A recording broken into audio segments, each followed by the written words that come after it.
वैशाली से एक बड़ी खबर सामने आई है। पूर्णिया के सांसद पप्पू यादव ने हॉस्टल और लॉज में रहकर पढ़ने वाले छात्रों के लिए मुफ्त एलपीजी गैस देने की घोषणा की है। सांसद पप्पू यादव सोनपुर पहुंचे। यहां उन्होंने दानापुर में मारे गए बिट्टू सिंह के परिवार से मुलाकात की। उन्होंने परिवार को सांत्वना दी।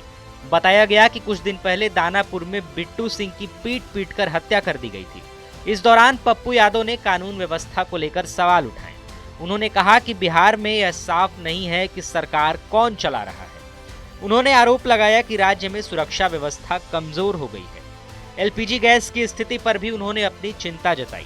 उन्होंने कहा कि पटना के हॉस्टल में रहकर पढ़ने वाले छात्रों को खाना बनाने के लिए गैस नहीं मिल पा रहा है। उन्होंने बताया कि गैस के लिए लंबी लाइन लग रही है और कई जगह लाठी चार्ज की घटनाएं भी सामने आ रही हैं।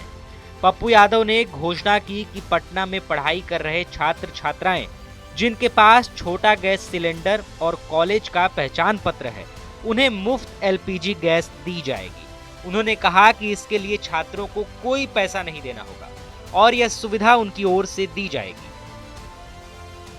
भैया पूरा पटना आप कहीं जाइए हॉस्टल में बच्चों के पास हॉस्टल में खाना बनाने के लिए गैस है ही नहीं। होटल लगभग बंद हो रहे हैं। भैया लाइन लग रही है, लाठी चार्ज हो रहा है, डेली महिलाओं अपमानित हो रहा है। इसके लिए ही थोड़ी यह देश बना है। हर चीज में हम लाइन लगे। गैस फ्री में देने की बात नहीं, मैंने कहा है कि जो बच्ची पटना में, ये मैंने स्पष्ट कहा है कि छोटा गैस लेके जिसके पास किसी भी तरह का कार्ड है वो मेरे पटना यूनिवर्सिटी अध्यक्ष के पास जाएंगे और उनको छोटे चूल्हे में गैस को बढ़ाया जाएगा मेरे तरफ से। उसमें किसी को पैसे नहीं लगे, फ्री देंगे। बिल्कुल, हमने तो कहा कि बच्ची के लिए बिल्कुल फ्री।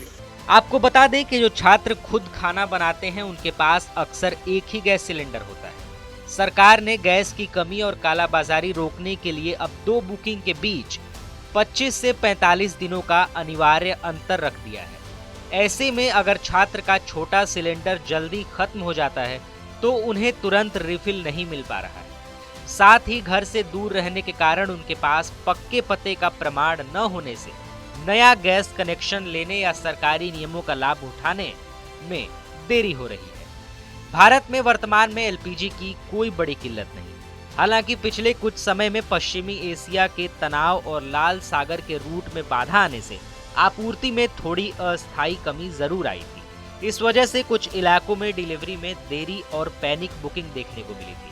फिलहाल सरकार और तेल कंपनियों ने स्थिति को संभाल लिया है और घरेलू सिलेंडरों की सप्लाई अब सामान्य स्तर पर वापस लौट रही है। इस स्थिति से निपटने के लिए सरकार ने नए देशों जैसे रूस और अमेरिका से गैस मांगना शुरू किया है ताकि खाड़ी देशों पर निर्भरता कम हो सके। साथ ही कालाबाजारी रोकने के लिए बुकिंग के बीच न्यूनतम दिनों का अंतर तय किया गया है और उज्ज्वला योजना के तहत सब्सिडी जारी रखी गई है। सरकार अब पाइप वाली गैस पीएनजी को भी बढ़ावा दे रही है ताकि सिलेंडरों पर दबाव कम हो सके। फिलहाल पप्पू यादव के इस दौरे और मुफ्त गैस की घोषणा के बाद अब बिहार की राजनीति में इस मुद्दे पर चर्चा तेज हो गई है। अब देखना होगा कि इस पर सरकार की क्या प्रतिक्रिया सामने आती है। टीवी 9 के लिए वैशाली से संजीत कुमार की रिपोर्ट।